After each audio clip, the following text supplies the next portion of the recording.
All right, we're going to try this shit again. I tried to review this yesterday, and then I went to do my editing today. The video wasn't there. I don't know how it got deleted or if it just never recorded in the first place, but we're going to try this again. We're doing my first impression a day later, so now I do have the dry down and the performance for you guys, but this is my first impression-ish of day three's Midnight Raspberry that came out a few days ago. And so we're going to let you guys know all the information, whether it's worth a pickup, if you should sample, stuff like that. So day three Midnight Raspberry first impressions. So without further ado, let's get it.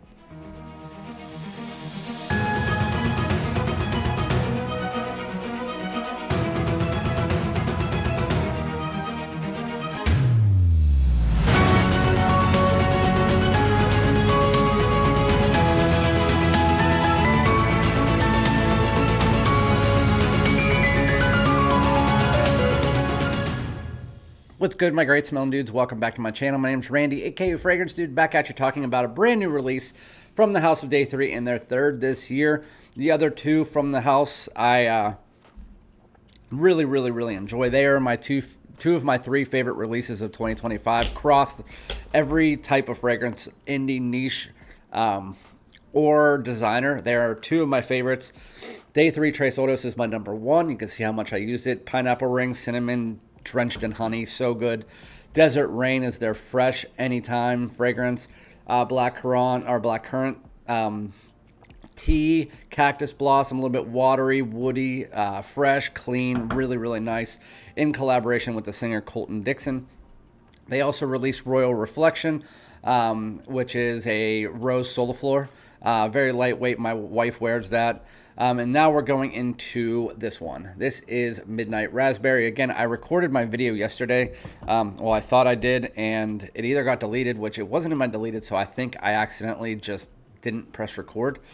But anyway, this is the box. It's day 3, and it comes in this little pillowcase. And then here's the information and note breakdown. I usually don't give you my note breakdown until the full review, but whatever the fuck ever. Top notes are coriander and Brazilian pink pepper. Heart notes are raspberry, agarwood, and patchouli. Base notes are saffron, musk accord, and ambergris. The fragrance gets its color from the agarwood or oud, which is what it is. I'm not going to pretend like I know the different types of oud, but I know Michael, the perfumer, was on my live stream.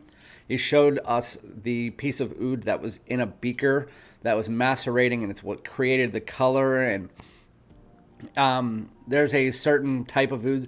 He said that every oud tree, agarwood tree, makes an oil makes a natural that smells completely different, or at least has different hints than every other agarwood tree. And so he wanted to buy two trees that are as close as they can to each other so that he can have enough oud to continue this fragrance at least for a good amount of time. And from what I understand, it's a very high-end, very expensive oud. And so, again, I think Ross talked about what kind of oud it is. I don't know anything about that. So, but yeah, we're going to let you know what comes out of that. Again, this is the bottle. It has that kind of like dark raspberry looking fluid, and it's Midnight Raspberry. And I will spray it on to show you the atomizer. Very nice atomizer, always has been. And let me see if there's a percentage. It's an extrait de parfum, 1.7 ounce, so 50 milliliter. It does not have the percentage though. Maybe on the back of the box. No. Nar. Anyway, yeah. So I watched a couple videos. I watched Dedrick's, I watched Ross's, and when I went into this, I was thinking something, because Dedrick said something completely different than what Ross said. Yes, they had some overlapping thoughts, but their thoughts, for a lot of it was very different. So going into this, I did not know what to expect. And usually I don't base my thoughts based on what other people say anyway. I usually try to avoid it, but with this one, it was coming, and I already wasn't the first one to get the review out, so I didn't really care. But I do really much enjoy this. I know in the live stream Michael did with, I think it was Dedrick or somebody like that, he was saying that, and I was like, yes, this is number one and this is number three of 2025. And he was like, well, maybe we can make it 1, 2, 3 and have this as number two. I was like, well, then number two would be pushed back to three. And then the Desert Rain would be pushed to four. How does that work? But anyway, I unfortunately would not put this in my top three. Only reason, it's not the smell, it's not the scent, it's the fact that it leans feminine on my skin. My wife thinks it leans feminine on my skin. I unfortunately think it leans feminine on my skin. It's because of the jammy raspberry. When you first spray this on, it does smell like a jammy raspberry covered with a little bit of chocolate that comes from, I guess, like a chocolate accord in this, a little bit of spice on top, but nothing that's like burning your nose or anything like that, or any kind of like overwhelming spice. This is really focused on this kind of like tart raspberry cake almost that has a little bit of the chocolate and like a chocolatey patchouli underneath it, just to add a little bit more of a creamy chocolatey tone to it. Very decadent, gourmand, 100%. And then underlaying that is this kind of like honeyed sweet oud. And so I know Ross said he doesn't get a jammy raspberry at all. I 100%, I think this is definitely a jammy raspberry. It's jammy raspberry, and it even has, I don't know if is there rose in this? It doesn't say it, but I thought there was rose in this. It does smell like there might be a little tinge of rose, but I'm not going to try to confuse you guys. It's a jammy raspberry tart that has like some chocolate caked on top of it, like a chocolate covered raspberry, chocolate covered jammy raspberry. And then underlaying that is this kind of like almost like honeyed, semi-sweet, woody oud. And it's very high quality. It's very smooth. But as far as the scent itself, after about 20 to 30 minutes, so the first 20 to 30 minutes, everything I just said is what you get. It has that chocolate covered raspberry tart. It's jammy raspberry, a little bit of patchouli, and leading to a little bit of creaminess and chocolatey tone, accompanied by this kind of deep, rich, and alluring honeyed oud, as I said. And that is, again, for about the first 20 minutes to a half hour.